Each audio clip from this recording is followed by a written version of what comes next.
आज पढ़ रहे हैं इसका सेकंड टॉपिक, जो कि है concept and components of consumption expenditure. Concepts and component of consumption expenditure. Consumption expenditure का मतलब, पहले तो बात करें कंजम्पशन एक्सपेंडिचर मतलब क्या होता है।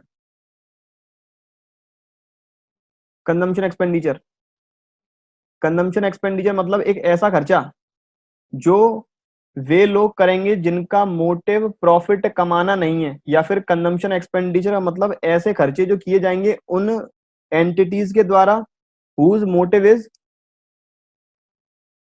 Either self consumption, self consumption और सोशल वेलफेयर। या तो मोटिव है सेल्फ कंजम्पशन या फिर मोटिव है सोशल वेलफेयर, उसे बोलेंगे कंजम्पशन एक्सपेंडिचर। डेफिनेशन देख लेंगे, the expenditure which is incurred, the expenditure which is incurred by consumer is known as consumption expenditure, and collective expenditure of all the consumers is known as aggregate consumption expenditure। Economy में जितने भी क्या कहते हैं customer होंगे, वो जितना भी खर्चा करेंगे उस सभी खर्चे को ऐड करके बोलते हैं एग्रीगेट कंजम्पशन एक्सपेंडिचर।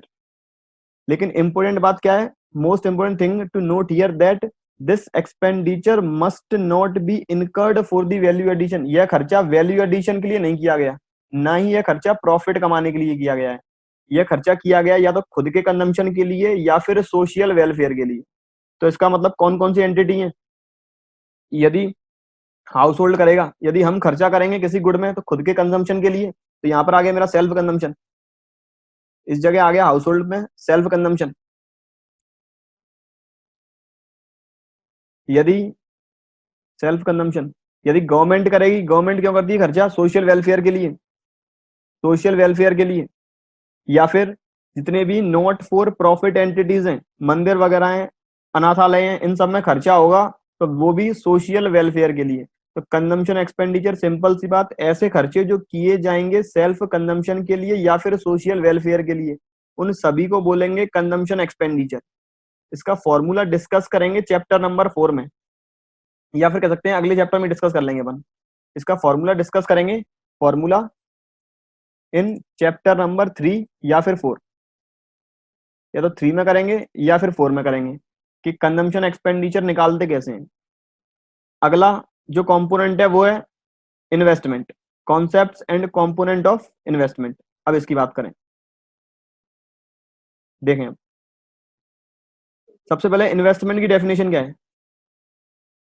इन्वेस्टमेंट का मतलब मॉनेटरी एसेट्स, ऐसी एसेट्स जो मॉनेटरी वैल्यू जिनकी पॉसिबल है, मतलब ऐसी एसेट्स, ऐसे वस्तुएं, ऐसी थिंग्स जिनका मॉनेटरी मेजरमेंट पॉसिबल है। मॉनेटरी मतलब पैसे की फॉर्म में, जो कि हमें देंगी future economic benefit. Future economic benefit मतलब भविष्य में फायदा।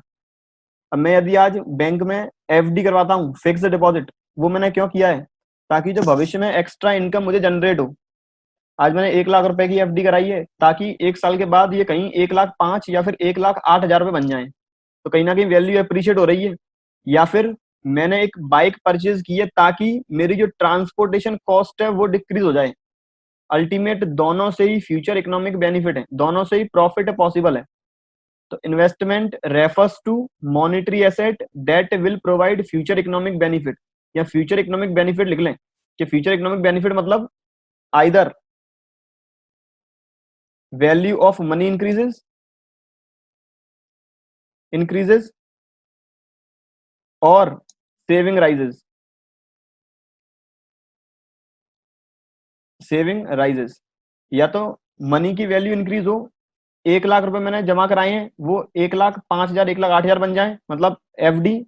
या फिर मैंने एक गाड़ी परचेज की है, कार, क्यों परचेज की है, ताकि मेरी ट्रांसपोर्टेशन कॉस्ट बहुत कम आए, उसे बोलेंगे इन्वेस्टमेंट। अब यहाँ पर हम इन्वेस्टमेंट की बात कर रहे हैं प्रोड्यूसर के कॉन्टेक्स्ट में, कि इकोनॉमी में जितने भी इन्वेस्टमेंट करने हैं, अभी इस फॉर्म में बात करेंगे प्रोड्यूसर के कॉन्टेक्स्ट में। तो इन्वेस्टमेंट मेनली 2 टाइप के हैं, नंबर 1 है फिक्स्ड इन्वेस्टमेंट और नंबर 2 आएगा इन्वेंट्री इन्वेस्टमेंट। अब मैं बात करूं, यदि आज मुझे एक फैक्ट्री सेटअप करनी है, मुझे क्या क्या खर्चा करना पड़ेगा, मुझे कौन कौन सा इन्वेस्टमेंट करना पड़ेगा। यदि आज फैक्ट्री सेटअप करनी है तो नंबर 1 मुझे एक फैक्ट्री के अंदर मशीन सेटअप करनी पड़ेगी, मशीन लगानी पड़ेंगी, प्लांट एंड मशीनरी लगाने पड़ेंगे, इक्विपमेंट्स लगाने पड़ेंगे। इसके अलावा मुझे लेबर हायर करनी पड़ेगी, लेकिन लेबर को मैं खर्चा पेड करूंगा। और मुझे इन्वेंट्री, इन्वेंट्री मतलब रॉ मटेरियल, यदि मैं आज फैक्ट्री लगा रहा हूँ ब्रेड बनाने की, तो मुझे ब्रेड बनाने के लिए ब्रेड बनाने की मशीन्स और रॉ मटेरियल चाहिए। यदि कैपिटल इंटेंसिव टेक्निक है तो मुझे मशीन्स चाहिए और मशीन्स के अलावा रॉ मटेरियल चाहिए, मैदा वगैरह। तो एक प्रोड्यूसर दो जगह पैसा इन्वेस्ट करेगा। नंबर 1 इन्वेस्टमेंट होगा रॉ मटेरियल में, और नंबर 2 इन्वेस्टमेंट है एसेट्स में या फिर प्लांट एंड मशीनरी में। तो इन्वेस्टमेंट एक्सपेंडिचर दो कैटेगरी में डिवाइडेड है। नंबर 1 है फिक्स्ड इन्वेस्टमेंट और नंबर 2 है inventory investment. Number first fixed investment और नंबर 2 इन्वेंट्री इन्वेस्टमेंट। अब बात करें पहले फिक्स्ड इन्वेस्टमेंट की कि फिक्स्ड इन्वेस्टमेंट क्या है। फिक्स्ड इन्वेस्टमेंट मतलब जितना भी इन्वेस्टमेंट एक प्रोड्यूसर करेगा उन सभी एसेट्स में जिनकी लाइफ 1 साल से ज्यादा है। लिख देता हूं यहां पे मैं, और जो मैं लिखता हूं कॉपी करते हुए चलाएं। फिक्स्ड इन्वेस्टमेंट मतलब ऐसी जगह मैंने इन्वेस्टमेंट किया या प्रोड्यूसर ने इन्वेस्टमेंट किया जिनकी लाइफ 1 साल से ज्यादा है, मोर देन 1 ईयर, उसे बोलेंगे फिक्स्ड इन्वेस्टमेंट। या फिर ऐसे इन्वेस्टमेंट जो प्रोड्यूसर ने किए हैं ताकि जो रॉ मटेरियल है वो फिनिश्ड गुड में कन्वर्ट हो पाए, जो रॉ मटेरियल है वो फिनिश्ड गुड में कन्वर्ट हो पाए। Fixed investment refers to that type of investment which helps in the production of finished good, जो फिनिश्ड गुड के उत्पादन में मदद करते हैं या फिर जो रॉ मटेरियल को फिनिश्ड गुड में कन्वर्ट करते हैं। मतलब कुल मिला के मशीन की बात हो रही है कि ऐसी मशीन्स जो रॉ मटेरियल को फिनिश्ड गुड में कन्वर्ट करेंगी उन्हें बोलते हैं फिक्स्ड इन्वेस्टमेंट या फिर फिक्स्ड एसेट इन्वेस्टमेंट। या तो फिक्स्ड इन्वेस्टमेंट कह सकते हैं या फिर फिक्स्ड एसेट इन्वेस्टमेंट अपन बोल सकते हैं। तो फिक्स्ड एसेट इन्वेस्टमेंट निकालेंगे कैसे। हमें फिक्स्ड एसेट इन्वेस्टमेंट निकालने का चाहिए फॉर्मूला कि इस साल हमने कितनी मशीन्स और बनाई हैं। प्रोड्यूसर ने जो भी मशीन परचेज की है कहीं ना कहीं मशीन बनती होंगी, तो वो मशीन्स इस साल कितनी और बनी है हमें वह निकालना है। वो निकालने के लिए हमें क्या करना पड़ेगा। सपोज पहले मैं एग्जांपल लूं तो इंडिया के अंदर एक फैक्ट्री है जो मशीन्स बनाती है, ब्रेड बनाने की मशीन्स बनाती है। अब ओपनिंग उनके पास लास्ट ईयर तक उनके पास 100 मशीन्स बनके तैयार थी। इस साल उनके पास क्लोजिंग डेट तक 150 मशीन है टोटल।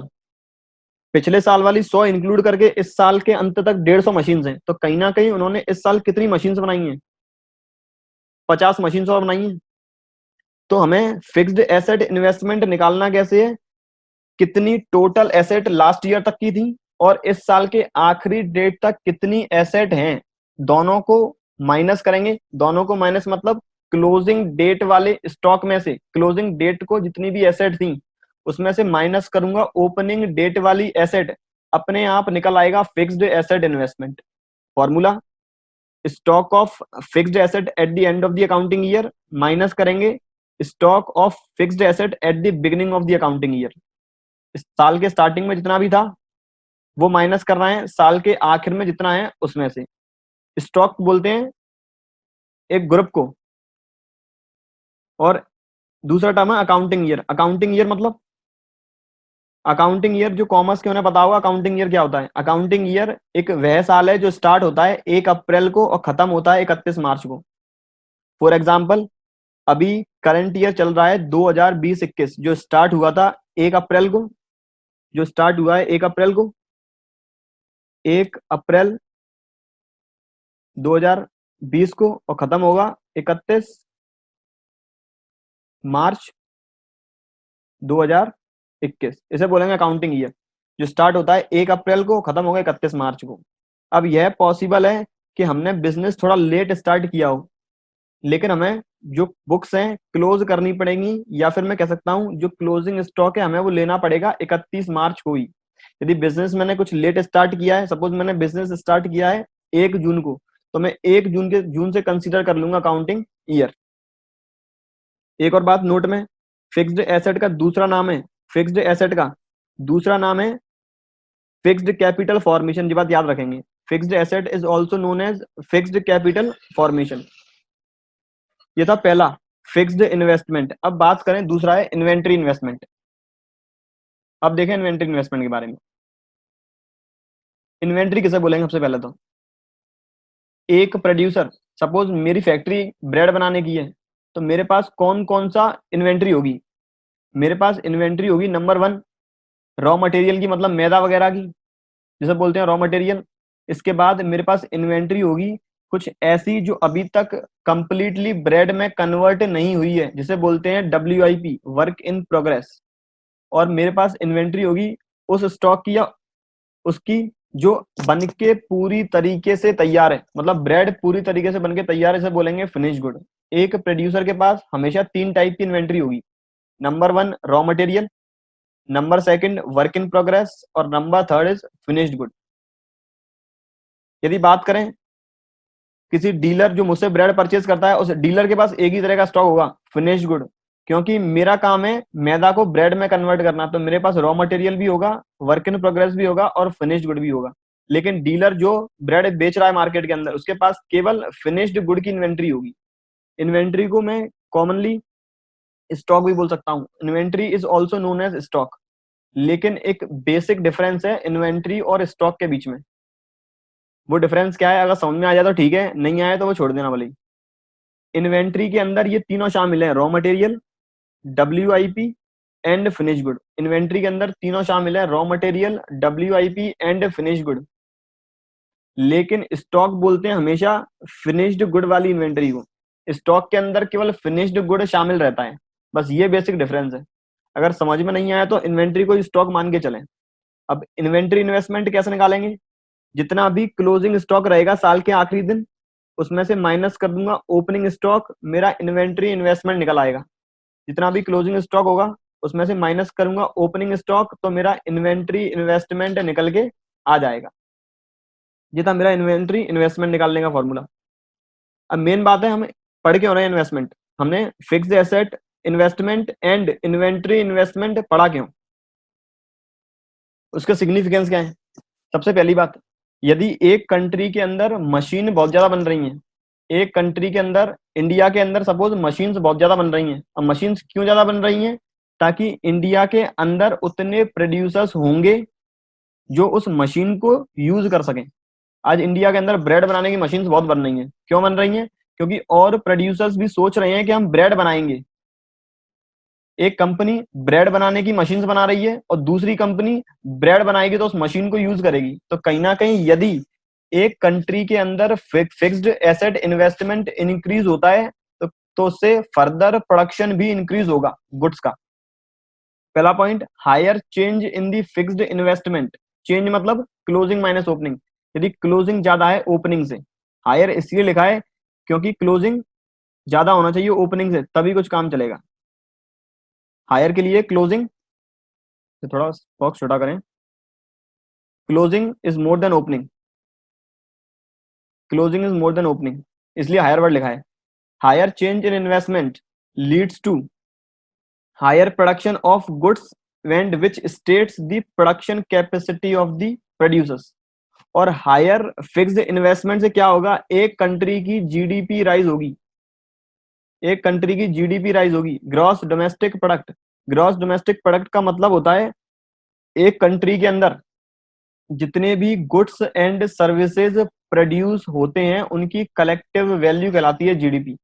जीडीपी मींस, जीडीपी का मतलब होता है collective value, collective value of goods and services, collective value of goods and services produce within a country is known as GDP.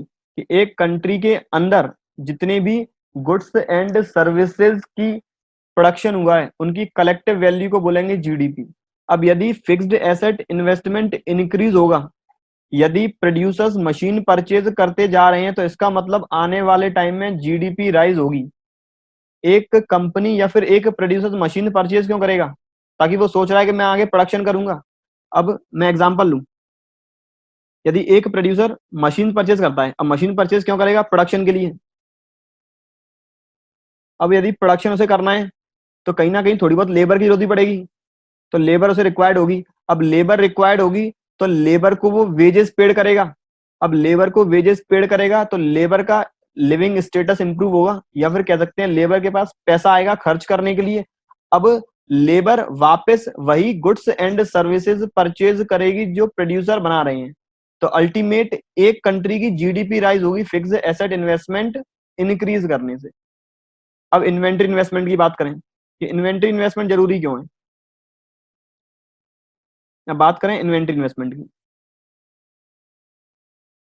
Inventory investment जरूरी इसीलिए, number one, यदि हमारे पास raw material का stock ज्यादा है, यदि मेरे पास मेरी ब्रेड बनाने की फैक्ट्री है, मैंने मैदा बहुत ज्यादा स्टोर कर ली है, तो इसका मतलब आने वाले टाइम में यदि मार्केट में डिमांड भी क्रिएट होगी तब भी मैं उसे मीट आउट कर लूंगा।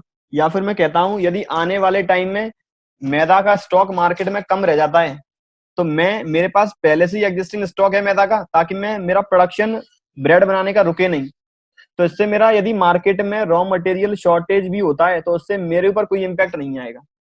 या फिर दूसरा एस्पेक्ट, यदि आज मैदा की प्राइस चल रही है 20 रुपए kg, आने वाले टाइम में यदि प्राइस बढ़ भी जाती है 22 रुपए/kg, तो उससे मुझे कोई इंपैक्ट नहीं पड़ेगा क्योंकि मैंने पहले ही इतना स्टोर कर लिया है ताकि मैं प्रोडक्शन कर सकूं। तो higher stock of raw material shows lesser shortage and least risk of price fluctuations. दूसरा, यदि हायर स्टॉक होगा फिनिश गुड का तो इसका मतलब आने वाले टाइम में डिमांड कितनी भी हो मैं उसे मीट आउट कर पाऊंगा। Important note, if the producer maintained the stock for the expected demand in the future. दो टर्म है, पहली टर्म है डिजायर्ड इन्वेंट्री और दूसरी है अनडिजायर्ड इन्वेंट्री। यदि प्रोड्यूसर स्टॉक मेंटेन करके चल रहा है, उसे लग रहा है फ्यूचर में डिमांड ज्यादा होगी, तो इसका मतलब वो फ्यूचर में डिमांड एक्सपेक्ट कर रहा है, उसे बोलेंगे डिजायर्ड इन्वेंट्री जो प्रोड्यूसर ने अपने पास रखी है। डिजायर्ड इन्वेंट्री मींस ऐसी इन्वेंट्री, ऐसा स्टॉक जो प्रोड्यूसर ने अपने पास एक्सेस रखा है ताकि फ्यूचर में वो एक्सपेक्टेड डिमांड मीट आउट कर सके।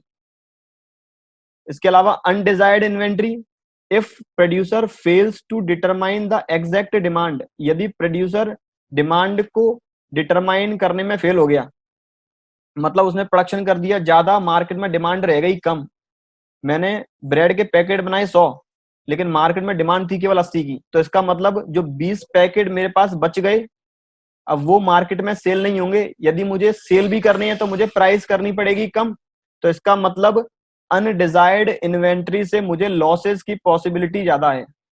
If producer fails to determine the exact demand of the market and actual demand is lower than the expected demand, then stock lying with the producer is known as undesired inventory। तो उसे बोलेंगे undesired inventory। जहां तक बात clear है तो केवल आज यहीं तक पढ़ेंगे।